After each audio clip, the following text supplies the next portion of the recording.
What's up, guys? Quick announcement before we hop into the main part of the show. As a tribute to the fact that I'm about to talk about all these programs extensively, I am running a sale right now on the soft bundle. So the soft bundle is SFAS Prep, Gazelle 2.0, the 2 and 5 mile, and the soft prep recovery guide. All of those programs are currently 25% off, no code necessary, and that sale will go another 4 days after this podcast is released. So if you're interested in making some gains, prepping for selection, or just becoming a better athlete overall, hybrid athlete, you'll learn all about these programs in this episode. But if you're interested, go and check those out, hop on that sale, and again, that sale will go another 4 days. All right, let's hop into today's episode. What's up, everyone? Welcome to another episode of the Terminator Training Show. This is going to be a quick bonus episode that has been a long time in the making. Not necessarily a long time in the making, but I've been saying that I'm going to make this episode for a long time. And that is a full explanation and comparing and contrasting of some of my most popular programs. I'm going to talk about Gazelle, my original hybrid program. I'm going to talk about Gazelle 2.0, my most recent hybrid program. And I'm going to talk about my 2 and 5 mile, which is technically more of a run program, but you could consider it a hybrid program. Some guys are gaining some good strength on it. It's got some strength training in it, not necessarily as much as Gazelle 1 or 2, but enough to at least maintain, or for some people even gain. So I'm going to break those down in detail, and I will also mention some of my other programs towards the end, but it won't be quite as detailed, just so I can have a one-stop shop for people who ask me this question, because it is something that I get all the time. What's the difference? Which one should I follow? And instead of just answering everyone individually, and instead of just in future episodes, Q&A episodes, answering, what the difference is on one of the Q&As, I'd rather just have a one-stop shop that I can point people in this direction. So although you're not going to learn a lot of tactics or anything in this episode necessarily, you might learn a little bit about programming, but you'll learn a lot about specifics from these programs. So I'm going to break down just for each one. I'll talk about the overview of the three, kind of the differences, how to follow them, what order to follow them. Then I'll talk individually about each one, equipment recommendations or equipment needed.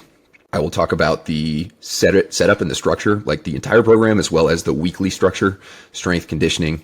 I'll talk about some things you can expect to get from it, as well as some of the things that are absent from each individual one that may be in some other programs, and so on and so forth. You can't really just put everything in one program and expect it to really do much. So there's got to be a little bit of a bias in each program. So overall, one of the common questions I get is, which one should I follow in which order? And it really doesn't matter. It depends on what your goals are. And after listening to this episode, if you have current goals, you should be able to say, oh, that's the right one for me. But also just understand that you don't necessarily have to, like, if you follow Gazelle 2 and then Gazelle 1, that's okay. If you follow 2 and 5 mile and then Gazelle 1 or Gazelle 2, that's okay. They're all separate entities. They're not like continuations of each other, if that makes sense. So as we go through, you'll realize that Gazelle and Gazelle version 2, although they have some overlap, they're definitely very different entities, and they have different goals. They are good for different people who want different things. So that's a very common one. Figured I'd just get that out of the way before we get into each individual one. But let's start with the OG Gazelle. This is the first hybrid program that I put out there for sale, and it is definitely my best seller of any program ever. Second best is SFAS, which I won't talk about super specifically in this episode. But this one has been out for a really long time. It's super popular. People get great results on it, and I hear really good things about it as well. Recently, because I have two newer programs, Gazelle 2 as well as 2 and 5 mile, those have been more recent bestsellers. But all-time net sales, this one is by far the most popular. So it is my OG, my pride and joy. I'm definitely better at programming now than I was back then, but you can still get amazing results on this if you follow it to a T. And I recommend that, at least for most people, following most of these programs as close to a T as you possibly can, rather than trying to play program Tetris and add a bunch of other things. Of course, if you're savvy with that stuff, you really know your body really well, you really know strength and conditioning really well, recovery and all that stuff, then you have more room to kind of move things around. But for the most part, following these things to a T, especially if you don't know what you're doing, or if you think you maybe don't know what you're doing, you probably don't know what you're doing, and you should just follow them to a T. So, equipment necessary for Gazelle. This is probably out of all three of them, other than maybe 2 and 5 mile, pretty similar as far as equipment recommendations. If you have access to mostly free weights, a dip stand, place to do pull-ups, a bench, a squat rack, and of course a set of dumbbells or adjustable dumbbells and a barbell, you should be pretty much good to go. I do have some accessories programmed in there that involve machines, but they have very easy substitutions if you don't have access to cables or certain machines. So this is probably like my most minimalist as far as equipment necessary program. And on that note, it is mostly geared towards people who want to get strong in the squat, bench, and deadlift, aka the power lifts, and also get a little bit jacked. It's more of like a power building thing where you do like one heavy main lift in the session, whether it's a squat day, bench day, or deadlift day, and then you get into some accessories. Essentially, the way I split up most of my hybrid programs is towards the early stages of the week, it's a little lower volume, higher intensity, and that goes with the running and the conditioning as well. And then later in the week, it's more higher volume in the gym, as well as higher volume, lower intensity training, kind of consolidating stressors, which I've talked about extensively in the past. But that's the way most of my programs are set up, including this one. And the setup on this one, so the duration is 17 weeks long. One of those weeks is a deload. So it's got 4 training blocks or phases, each of which are 4 weeks. And the lifts and stuff like that, the percentages, the rep ranges, the specific lifts change a little bit, although some lifts are constant. Of course, the squat, bench, deadlift are all constant throughout the program. The accessories change quite a bit. And the rep ranges, the percentages, and things like that kind of change quite a bit. But that's how long the program is. And it is percentage based, like I said, for the most part, for the main lifts. And then for the accessories and the non-main lifts or the assistance lifts, for the squat, bench, deadlift, those are all RPE, RIR based. I use a little bit of RPE for the conditioning, a little bit of RPE for rate of perceived exertion, by the way, is what that means out of 10, like how hard is the set. Like a 9 or 10 RPE set would be pretty much balls to the wall. 7 or 8 RPE set would be a couple reps in the tank, not balls to the wall. But what I use is a percentage range for the main lifts, because a lot of people will program with just 1%. Like 85% or 88% or whatever it is. And here's the deal. Your 100% today is not going to be the same as it is 3 weeks from now, nor will it be the same as it is 7 days from now, nor will it be the same as however long from now, because fatigue and training preparedness is always going to be a factor. So even though you may be 100%, you may have hit like a 1 rep max before you start the program on a squat, bench, deadlift. You're feeling great that day. Hopefully you go into a max day feeling awesome. Your percent is going to fluctuate, especially when you're doing a bunch of training and you don't have perfect lifestyle conditions. But even if you do have perfect lifestyle habits and you get great sleep, great nutrition and all that, your percentage is still going to fluctuate. So there's a range. Usually it's about 3% range. So say like 83 to 86%. And based on how you're feeling that day, that's how you'll go and attack. 1 week, you might be closer to that 83, 84%. If you're feeling a little bit smoked, 1 week, you might be feeling amazing. Warm-ups feel awesome. You're super motivated, feeling great, well-fueled, well-rested. And maybe you opt towards that higher range of the percentage. So that is my spiel on percentage. This is the only program that I use percentages for, because I don't think, unless you have a very objective strength goal, like get stronger in a specific lift, and that lift also happens to be done for low reps and is one of the main lifts, like the barbell big 3, or I would say maybe big 5 if you're into all those lifts. That's really the extent to which I think percentages are necessary or even appropriate. A lot of people will use percentages for everything, and although not always wrong, like when you're doing skull crushers for 8 to 10 reps with 75% of your 1 rep max, like who knows their 1 rep max of skull crushers? Honestly, I probably would never even recommend anyone to figure out what their 1 rep max is with skull crushers. But if I tell you, hey, go do 10 to 12 reps of skull crushers to 1 rep in the tank, and you stop at 11, you could have done 12, then boom, you just did a really hard, effective set. You chose the right weight. You didn't have to worry about finding out what your 1 rep max was, and you get great stimulus from that. So that's kind of the way I program with this one. For running and conditioning, I'll use a mix of pace-based stuff, especially for speed work. So if you're trying to get faster at, a 2 mile or a 5 mile or whatever it is, then you'll use a known pace or pace range to do some of your speed work, some of your tempo work. And then for the easier stuff, it's usually RPE based, heart rate based, kind of whatever you want to choose your own adventure. There's a bunch of different options in the program. And by the way, each day has some notes to the right side of the page where you can kind of read about like, hey, what am I going for in this? Because I have like the actual program to the left of lifting.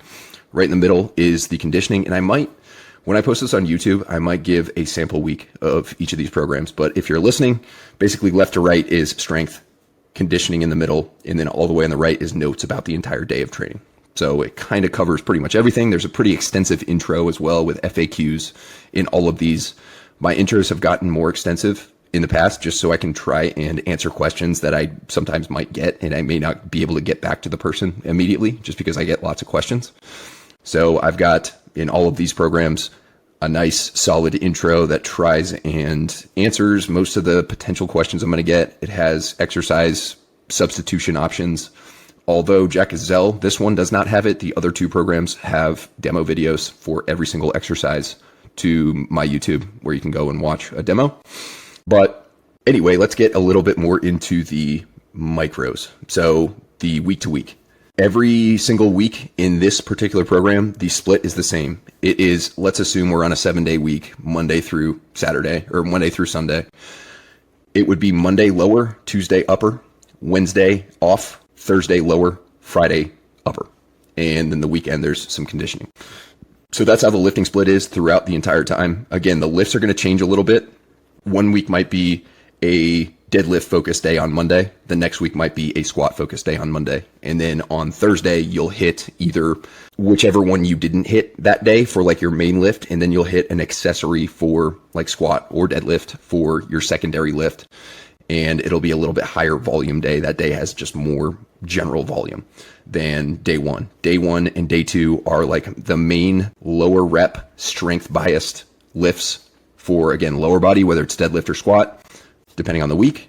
And then Tuesday will be upper body.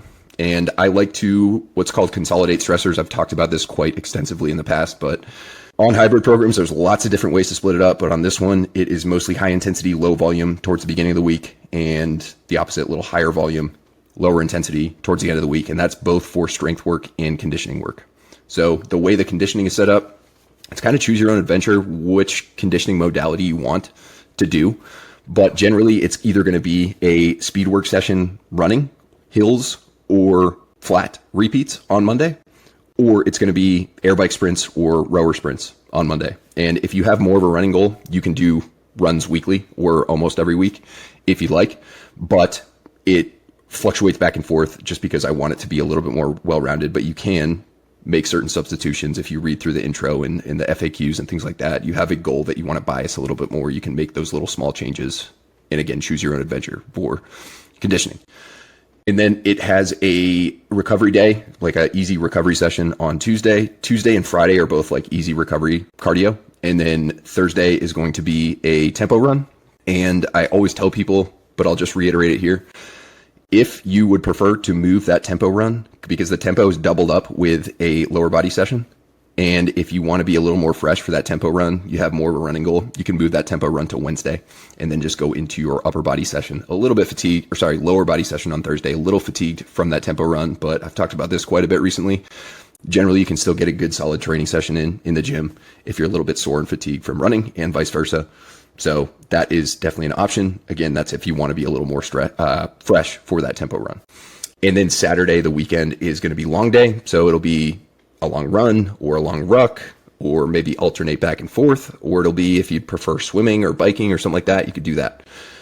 So a lot of people also ask if they should follow this program for selection. And I don't think it's the best idea. If you're a very fit individual and you potentially add some specific selection stuff like calisthenics and carries and things like that, you definitely can prep for, people have done this program to prep for selection instead of my SFAS program in the past and been very successful. However, this is one of the programs I usually recommend following leading into the actual SFAS program because it's just way more specific and way more appropriate for actual selection prep. But this will give you a great base. Really, any of these three programs I'm going to go over will give you a great base going into selection prep.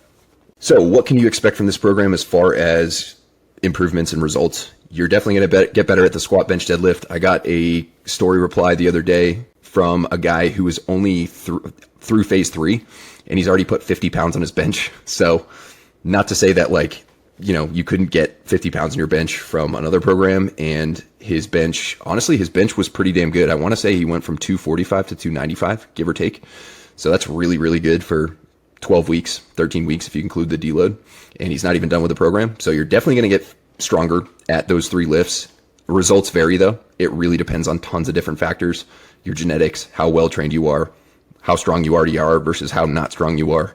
What you do outside of training, of course, is a massive one that I really don't have any control over. So take that into account. But you definitely will get stronger at those lifts. You'll get more jacked. You'll get more muscular. Of course, if you eat enough, you got to, you know, fuel this type of training. It's definitely not a low calorie type thing. Even if you are cutting, which you can follow these programs in a cut, you're still going to want to be pretty reasonable with it and not do too much of a cut. You're just going to really lack in the performance and recovery department if you try and go too extreme with a calorie deficit. But if you're eating at maintenance, if you're eating in a surplus, even a slight surplus, you are most likely going to gain some muscle, upper and lower body. And you're also going to improve your conditioning quite significantly. So especially if you have been either used to doing crazy, crazy high volume, or if you've been doing 200% programs where you just have a full lift program plus a full run program. When you first start this, you're going to be like, I don't know if this is enough. Are we sure this is, I'm not smoked the entire time I'm following it. That's kind of the goal. You will be definitely smoked towards the end of the program. It is not super low workload by any means, but it's not a 200% program. So it's got the minimum effective dose, basically, of strength, the minimum effective dose of conditioning. And of course, that is going to vary from person to person, but it definitely has enough of both to give you results that you want, but also not just completely destroy you. So those are the main things you can expect. Get stronger, get more jacked, and get faster. Of course, because you're trying to do all those things at one time, I just made a recent episode about hybrid training with expectations, and this was one of them.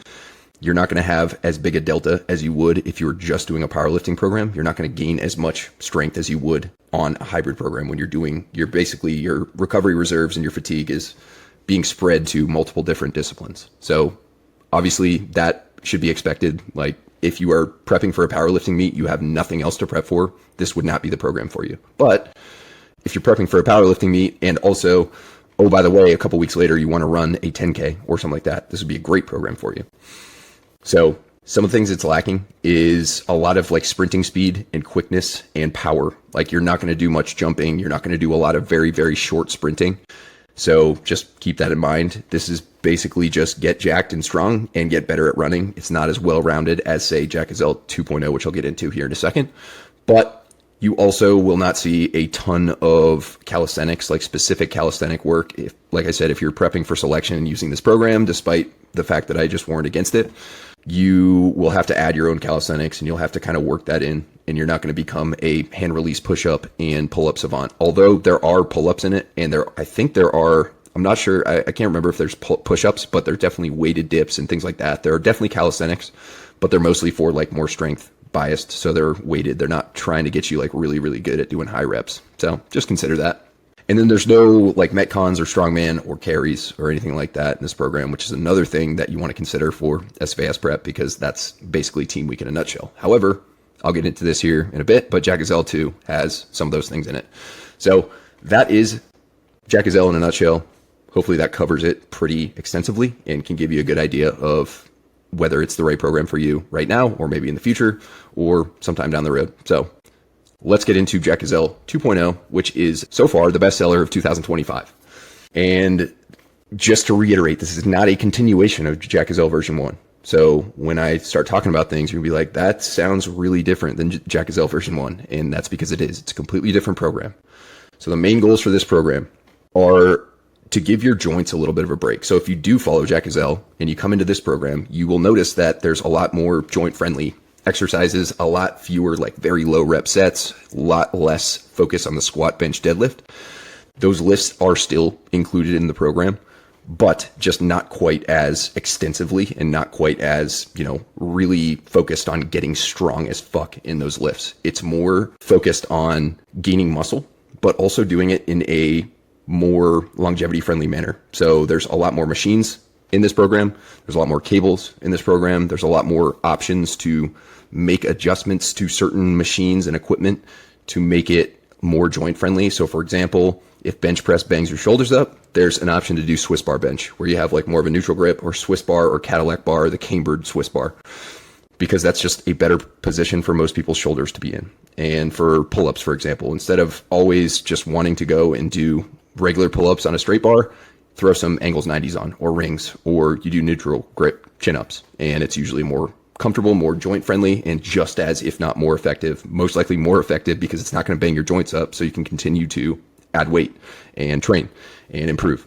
So that's kind of the main differences between the lifts in Jack Gazelle 2 versus Jack Gazelle 1. But like I said, the equipment necessities are a little bit higher in this one. And although you could follow it more minimalist, like the similar things that I mentioned for Jack Gazelle 1, ideally you have more access to more things. You have ideally a fully stocked gym that has machines, it has cables, it has dumbbells, barbells, racks, benches, dip stations, pull-up bars, and everything in between.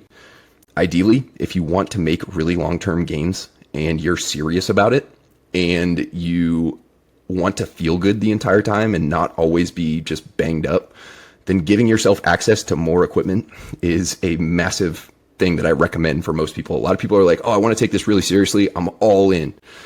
But then they will either like say that a $45 gym membership is too much, or a $50 gym membership is too much. Or they'll say, you know, I have this gym that's 20 minutes from my house and it's got everything, but then I have this other gym that's 13 minutes from my house and it's kind of more minimalist, and they're unwilling to drive that 7 extra minutes to go to a panacea of amazing equipment. And it kind of just blows my mind because your actions are just not lining up with what you say you want.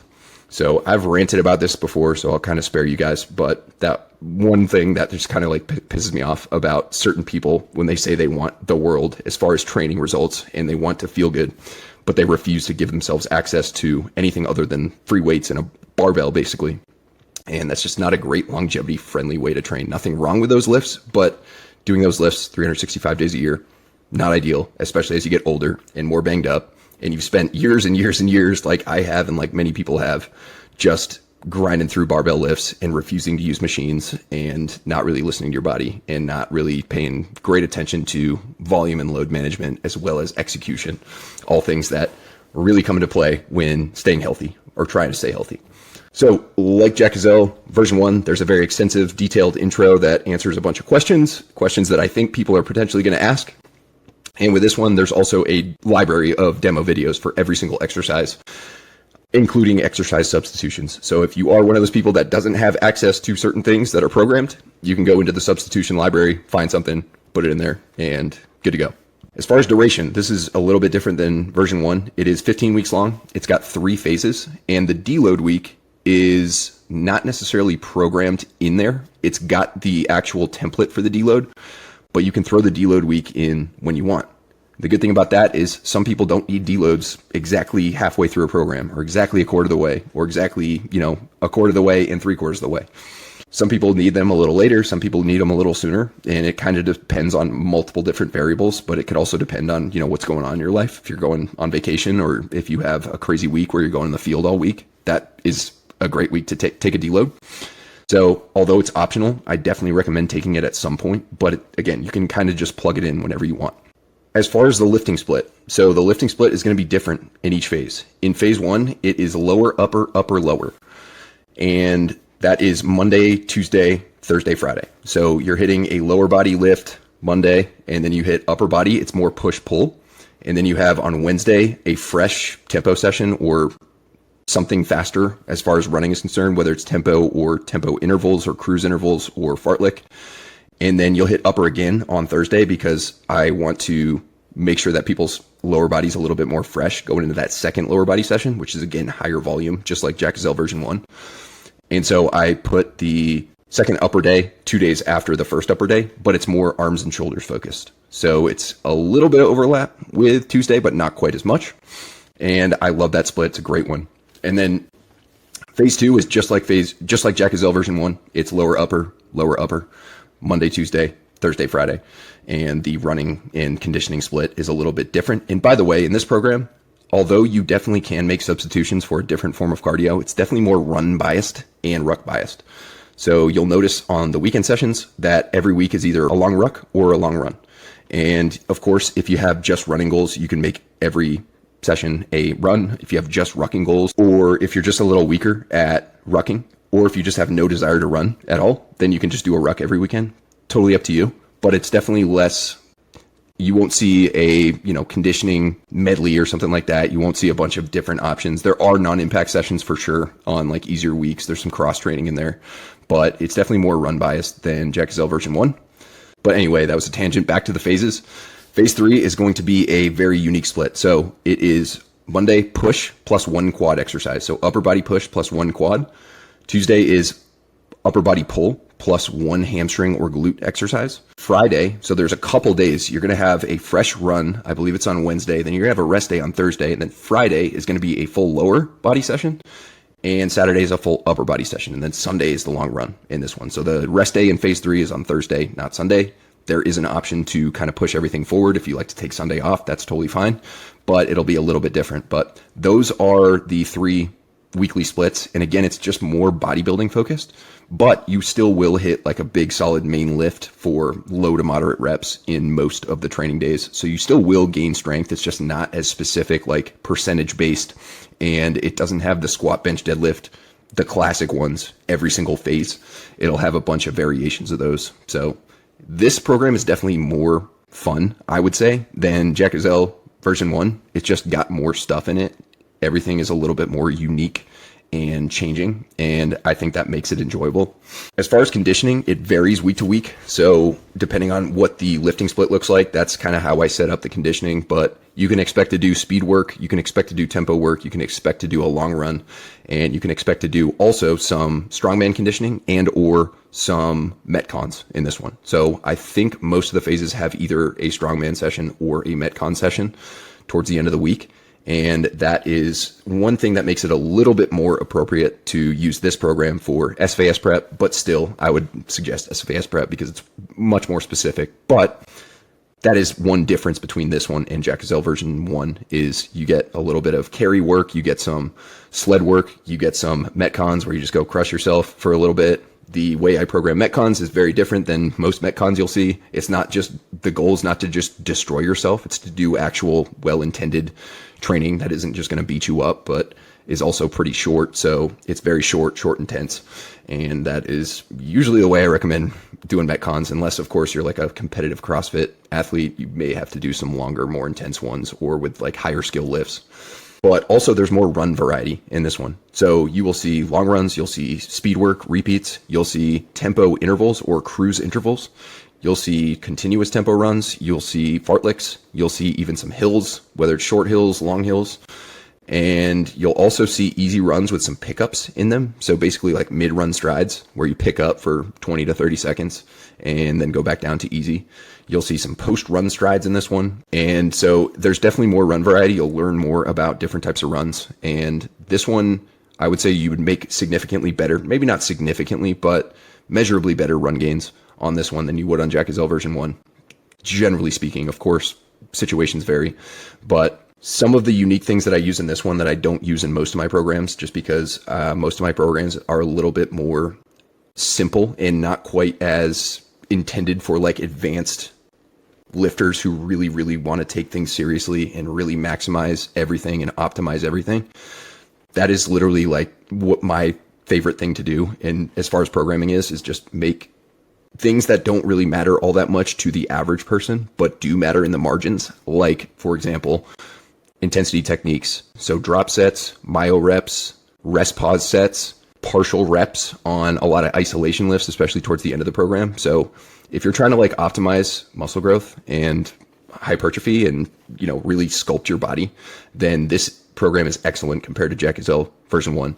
And I had a lot of fun programming these things because really partial reps and myo reps and other intensity techniques really only matter like in the margins, and they really only matter if you're trying to like really optimize. They can be easily overdone and over indexed, and I do my very best to avoid doing that, but I do like to throw them in because they keep things interesting and they're effective when used properly and appropriately. And that's what you'll see in this program. I use mostly RIR, reps in reserve, to program the hypertrophy work, and I'll use RPE a lot for the power work. Another thing you'll see in this is power. You'll do more jumping and more kind of speed and quickness, but I'll use RPE for that. Most of that should be like pretty much max effort. And I will use a bunch of different things for runs, whether it's pace-based or a more systemic run where you go off RPE and heart rate. So what can you expect in this program? You can definitely expect to get more jacked. You can definitely expect to improve your running and or rucking if you decide to go that route. You can expect a lot of not necessarily fluff or fancy stuff, but it's definitely more engaging, mentally engaging. It's just more fun to do these training sessions for most people, in my opinion, just because of what I just mentioned with the intensity techniques and the unique programming nuances that like most programs don't have, including most of my programs.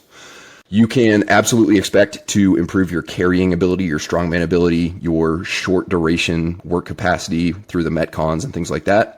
You can expect to get stronger in most of the main lifts, although not as much of a delta as Gazelle version 1. And also, very, very importantly, this program is much more longevity friendly than a squat bench deadlift program. Probably my most longevity friendly program there is, given the fact that it is a hybrid program. So there's always going to be a little bit of a fine line between doing enough to maximize your results versus doing too much to maybe like fatigue yourself a little bit more.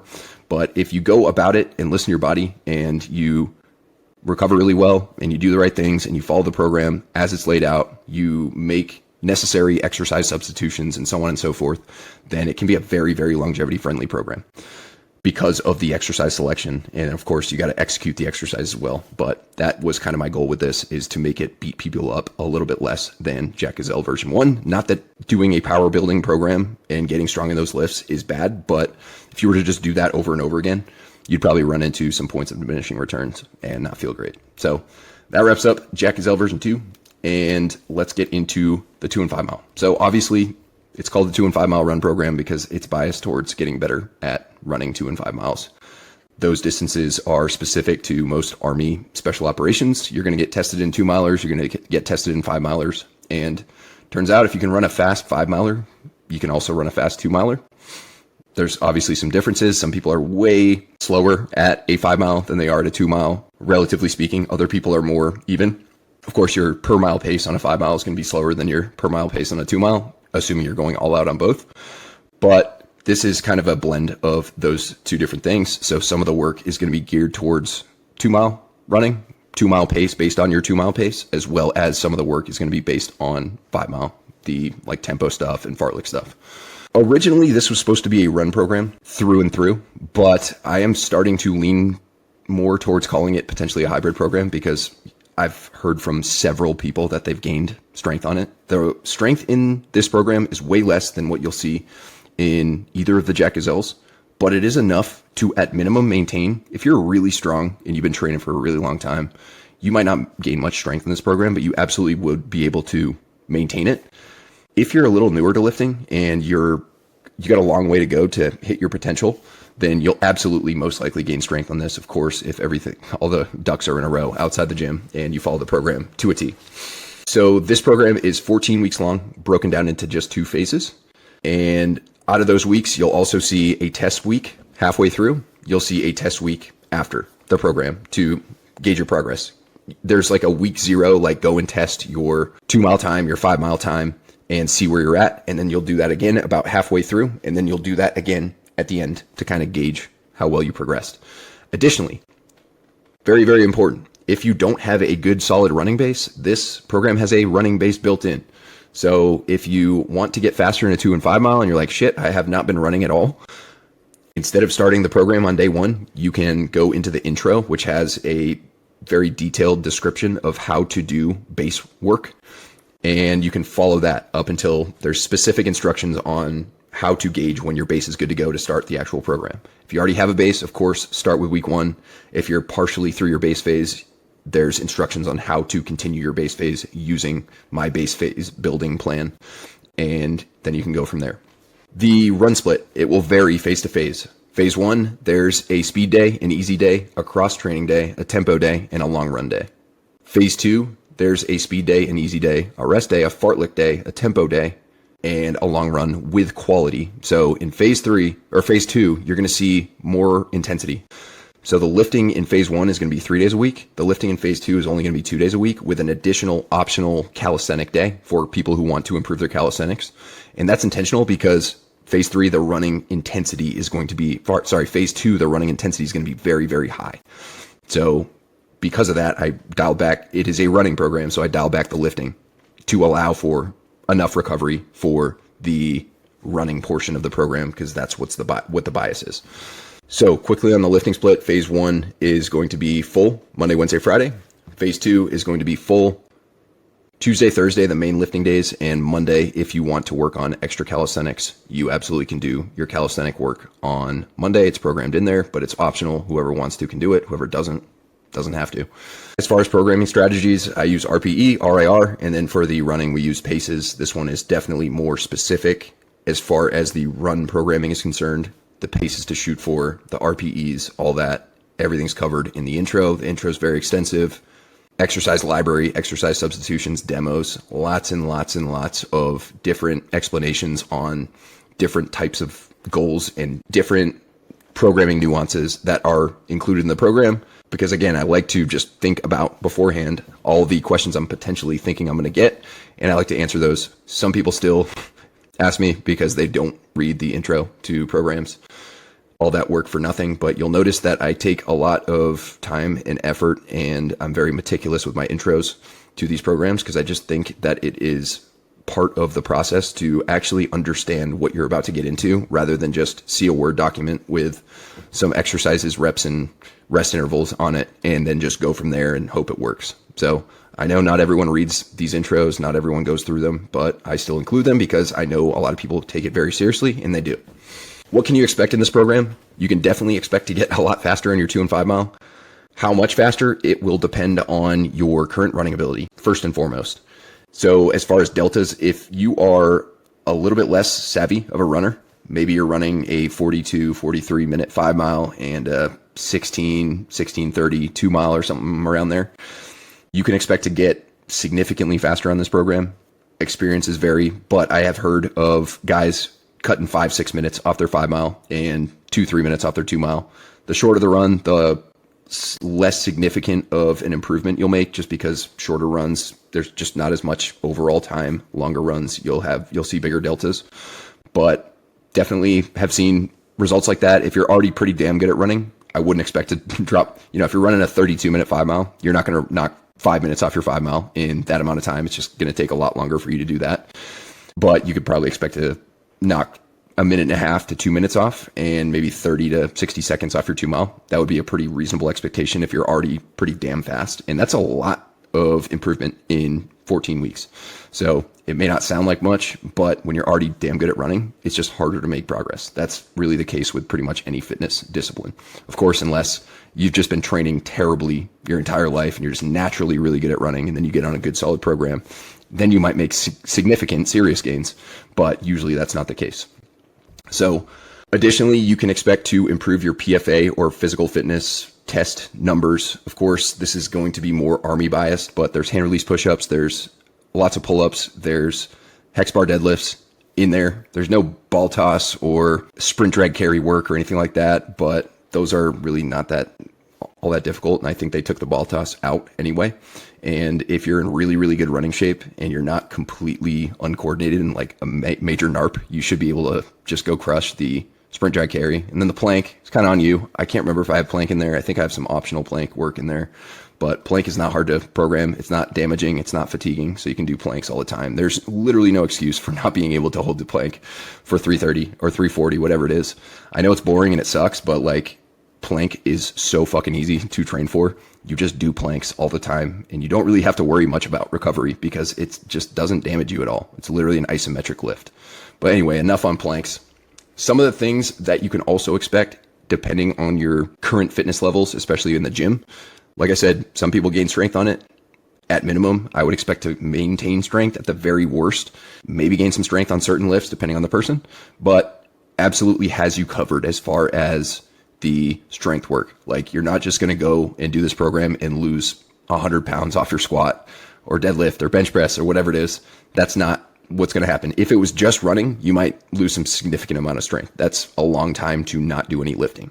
But all you really need is a little bit of stimulus to maintain that. And then, of course, if you're less trained, you might gain some strength. What you're not going to see is a lot of powerlifting work. You're not going to see super high lifting volume. You are not going to see enough run volume to train for like a half marathon plus. Could you train for a 10K with this program? Yes, it's not perfectly specific to a 10K, but you absolutely would make significant improvements in your 10K. But if you get up to that marathon, half marathon plus distance, you are going to want more run volume. Just a little bit insufficient for that. You would definitely improve your half marathon, but you probably have to add some more volume to make it safer. So like, you go run the marathon, you do well, and you're also not fucked up. So just consider that. There's no strongman or carries in this program either. Just basically run biased with a little bit of lifting to support is the general breakdown of this program. So that wraps up the big three. I'm going to very briefly touch on my other products just in case, because I do get questions about these as well, just not as much. So T850 is probably the one I get the most questions on. And that is kind of a blend between both of the Jack Gazelles that I just went over, maybe with a little flair of 2 and 5 mile. It is for, generally, I created it for mostly Q course students or guys who would prefer like an app-based approach over Jack Gazelle 2. You can hop on, hop off that whenever you want. Some of the blocks look very similar to one of the 2 Jack Gazelles. Other ones don't, because I update it every 6 weeks. So it's continuously updated every 6 weeks. There's a new block, but it is a hybrid program geared towards tactical athleticism for Q course guys, soft guys, or guys who are, looking to make similar progress to Jack Gazelle, just in an app-based sense. And there's a free week trial on that at the beginning. SFAS is classic SFAS prep, 12 weeks long, and very specific towards SFAS, running, rucking, calisthenics, full body lifting, carries, and other maintenance stuff that is applicable to SFAS prep. Time Crunch is a sleeper program. This is obviously it's made for people who are on a time crunch. They don't have a ton of time to train, but they still want results. The thing about most time crunch style programs with really short workouts, people just throw in as much stuff to fatigue you as they possibly can, rather than actually abiding by general programming principles. And that's a huge mistake, even though you might feel more accomplished and more tired at the end of a session. If you just do a bunch of burpees and thrusters and other stuff nonstop, anyone can program that. You don't need to follow a program if you want to just go get fatigued for 20 to 30 minutes. But if you actually want to make progress and you're limited on time, Time Crunch is awesome.